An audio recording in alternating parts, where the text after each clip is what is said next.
早前10多年前，包含美、中、日、韩、英、法、德在内，很多国家都启动了6代机的研发工作。如果要问现在这些研发到了什么阶段，很遗憾，火力军并不知道。但如果要是问美国下一代的服役战机会是什么，那火力军可以很负责任地告诉大家，大概率会是 UFO。大家没听错，其实就是我们经常在网上看到的那种不明飞行物，简称飞碟。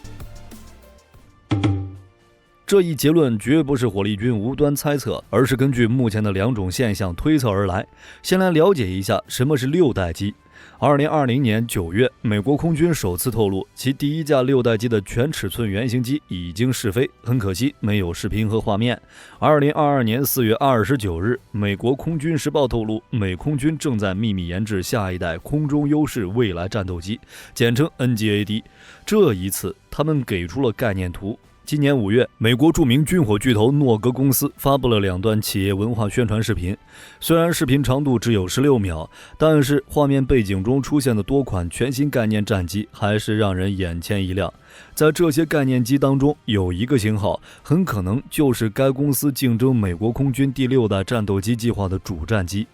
通过画面我们可以看到，该战机的前端鹰嘴设计类似于 B-2 幽灵战略轰炸机，顶部应该是进气口，有明显的双发特征，围绕机身有很长的脊线。单看外形，除了流畅之外，其实并没有特别另类的地方。而诺格公司将其定义为6代战机的依据究竟是什么呢？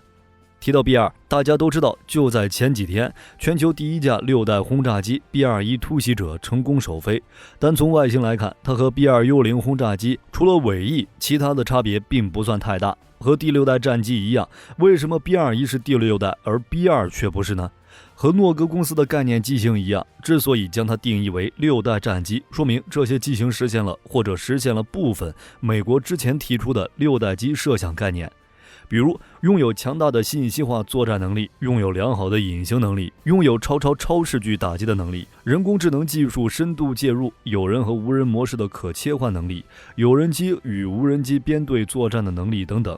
从目前的 B-21 公布的数据来看，这型轰炸机具备超隐身、超视距打击及人工智能于一身的信息化作战，以及强大的编组飞行能力。我们以此类推，如果异形战机也具备这些能力，那么它就可以被称之为6代战机了。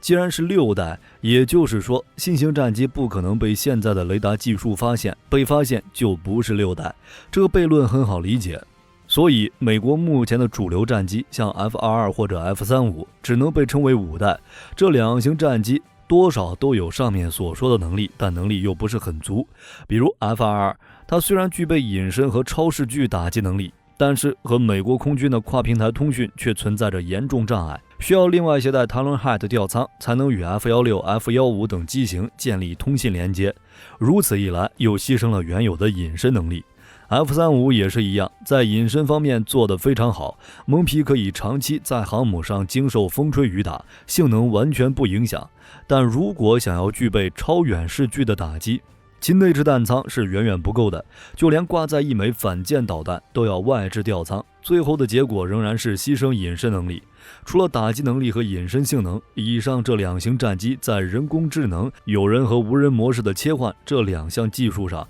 也达不到6代机的标准。比如前阵子走丢了的 F-35， 经事后调查发现，失事战机是在自动模式下先将飞行员弹出座舱，然后又沿直线飞行，直至燃油耗尽后坠落地面。这一证据足以证明 F-35 远远达不到人工智能深入介入的标准，也达不到有人和无人的切换标准。好消息是，和苏联军事竞赛时期不同，此时的美国空军占有绝对空中优势，就算现在停止新战机研发，短时间内也不会出现对手。但是对于一向重视军备优势的美国来说，弥补 F-22 和 F-35 等机型的不足，只能通过研制新机型来解决。所以美国需要的是一型绝对隐身、打击力足够、智能且无人化于一身的新型战机，能满足在反介入拒止环境下的作战需求。这就是正在研发的6代战机所存在的意义。下面我们开始说问题。自从 B-21试飞之后，有一个问题也围绕在美国国会面前，很多观众多少都有此疑问，那就是美国还需要有人驾驶的6代战机吗？通过我们对战机作用的描述，相信大家可以感受得出来，现在战机的作用不再是狗斗，也不是防空伴飞，更多时只是充当精准智能弹药的发射平台，仅此而已。这些活 B-21能不能干呢？当然可以。从首飞画面来看， B-21除了一个主武器舱，还有2个疑似副武器舱，不排除它能携带空对空导弹的可能性。最重要的，美国之所以将 B-21定义成第6代军用飞机，而不是轰炸机，很可能是故意将战斗机与轰炸机之间的界限模糊化。2016年 B-21就获得了正式研发编号，明确表示其具有更强远程打击能力的同时，还具有在反介入拒止环境下的作战的能力。美国空军部长肯德尔也曾明确表示 B-21具备一定的空战能力。聊到这儿，我们来想象一下，未来需要美军飞行员驾驶着6代战机进行空中近距离格斗吗？显然不需要。需要飞行员驾驶6代机深入敌后摧毁高价值目标吗？显然也是不需要的。海湾战争就是一个例子，面对防空完整的国家，与其动用有人驾驶的6代机，远不如洲际导弹来得划算。那么如此一来，6代战机存在的意义就不如5代机时期那么重要了。除了战术定位，我们再来看看性价比。目前史上最贵的战斗机非 F-22 猛禽莫属。根据美国国防部数据显示， F-22 战机生产成本为 1.5 亿美元，算上后期维护和保养在平台研发费用，一架 F-22 竟高达 3.3 亿美元。如此高昂的价格，就连美国政府也吃不消，紧急停掉了这一机型的生产线，转而以更加通用型的 F-35替代。F-35不仅和 F-22 比足够便宜，和欧洲的阵风台风相比也便宜不少，出口价格竟然低至不可思议的8000万美元。随着盟国购买数量的不断增加，生产线不断成熟，这一数字肯定还会下降。F-35的价格是随着生产批次和型号不断变动的。2019年，五角大楼和洛克希德马丁公司达成3个批次的 F-35战斗机生产协议，单价为7650万美元。美国空军 F-35A 常规起降机型的价格也从第11批次的8900万美元降至第13批次的7920万美元，到了第14批次，价格只有7790万美元。化整为零，8000万美元就能买到 F-35，这简直太便宜了。它和 F-22 的关系就像是 iPhone 和 iPhone mini。F-35 在各个数据上都有所下降，最大数据 1.6 马赫，巡航速度 1.2 马赫。但尽管如此， F-35 仍然是世界上最先进的5代战机。现在来说，除了自身偶尔出点故障之外，整体上是够用的。说完这2款已经存在的机型，我们再来看看6代机的造价。早在2022年8月，美国军工几大巨头普惠公司、通用电气、洛克希德马丁公司、波音公司和诺斯罗普格鲁曼公司等5家公司就分别获得了一份为期10年、价值 9.75 亿美元的 NGAP。第6代战机的动力合同，也就是发动机的研发专案，总价值约50亿美元。这些合同涵盖了发动机各个阶段的技术进度，包括设计、分析、测试、钻机测试以及原型发动机的开发。目前暂定的是可变循环发动机，这是第一笔算是花在屁股上的费用。2023年5月，美国空军部向业界发出招标 ，NGAD 战机的平台和开发合同的一部分来了。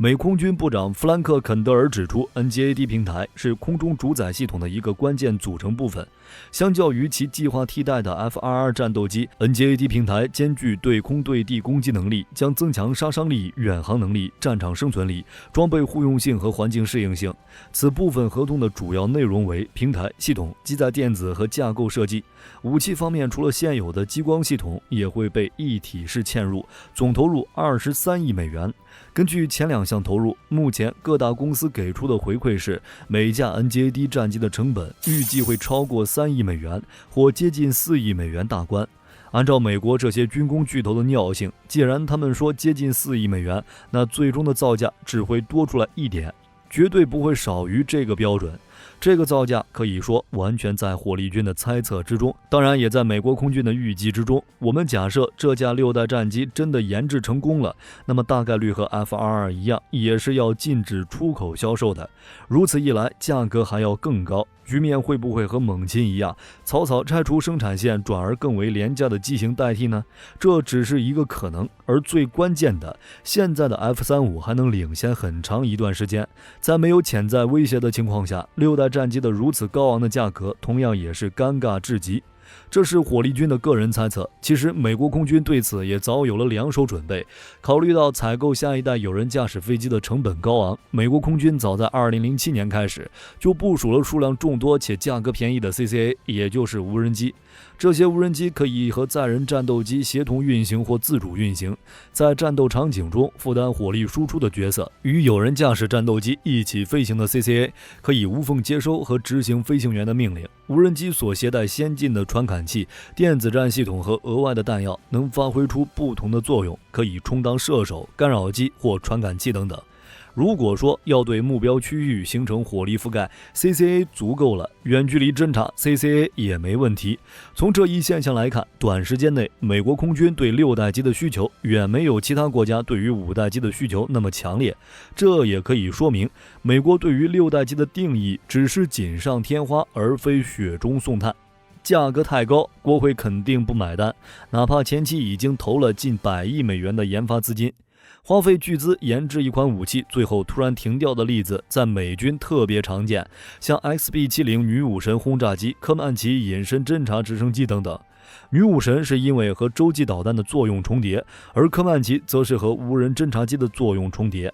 在20世纪50年代，女武神单价超8亿美元，2000年科曼奇总投入70亿美元，单价成本超 B2幽灵，最后都是以停止研发而告终。在6代机的研制期间，会不会像科曼奇遇上无人侦察机那样呢？这个还真不好说。最起码现在来看，6代机并不是必需品，像 B21或者 CCA完全可以满足目前美国空军的任何战术需求。所以尽管美英日等国家给出的6代机计划时间表是在2035年之前建造出第6代战斗机，英国的暴风、日本的 F2 战机的升级版、30FX 等等，但并不能以此确定这些国家的第6代战机一定会批量服役。就像咱们开头所说的，美国公布的6代战机概念并不是无可替代，从实际用途来说，它的替代品随处可见。这个时候，如果6代机的价格真的像军火商预估的那样，单价超4亿美元的话，那么美国国会说不定真的会伺机将其淘汰掉。除非新一代的战机拥有超出我们常识的动力来源，超出大众认知的武器系统，超出现有战机一个维度的驾驶理念，就像 B2 第一次升空带给人们的震撼那样，只有这样的新型战机才值得美国去大批量替换 F-22 甚至是 F-35。满足这些条件的飞行器并不是没有，很多人都目睹过，有三角形，也有圆形，甚至还有圆柱体。有没有人知道美国51区是不是在秘密研制此类战机呢？